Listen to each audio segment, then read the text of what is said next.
Welcome, today I am with the Samsung Galaxy A03 and I'm going to show you a few camera tips and tricks.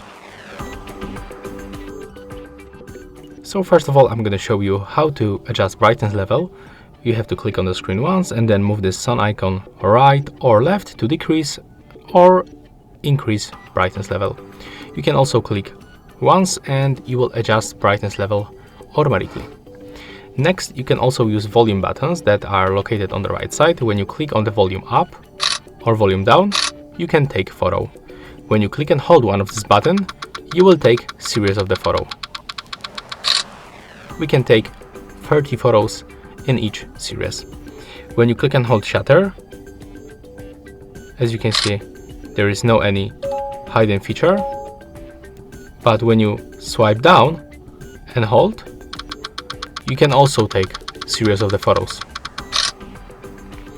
Next, you can also enable camera timer with 2, 5 and 10 seconds. That's the countdown, and after that time the photo will be taken. If you want to change color and the temperature on the photos, you have to click on this right upper corner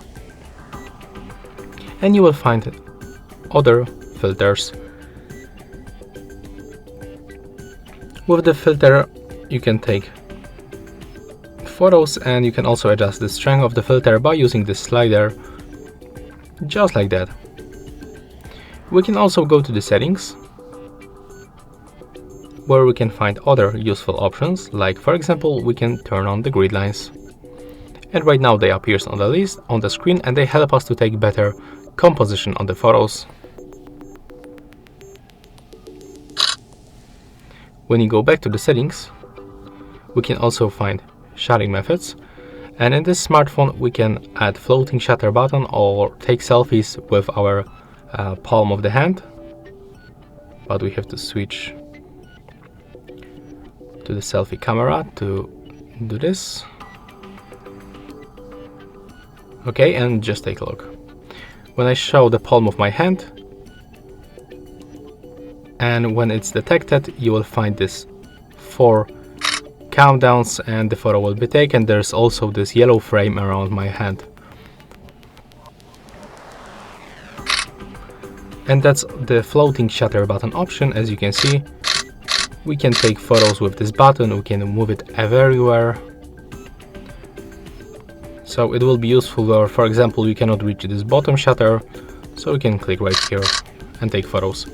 If you want to get rid of that, you can simply drag it to the main shutter. When you want to zoom in or zoom out, you can simply use 1x, 2x, and as you can see we can go with the 4x or 10x, but also when you click and hold one of this preset, you will unlock this slider, and with this slider we can do this very smooth. Okay, and honestly, that's all for this video. Hope you like it. Remember to leave a like, comment and subscribe to our channel.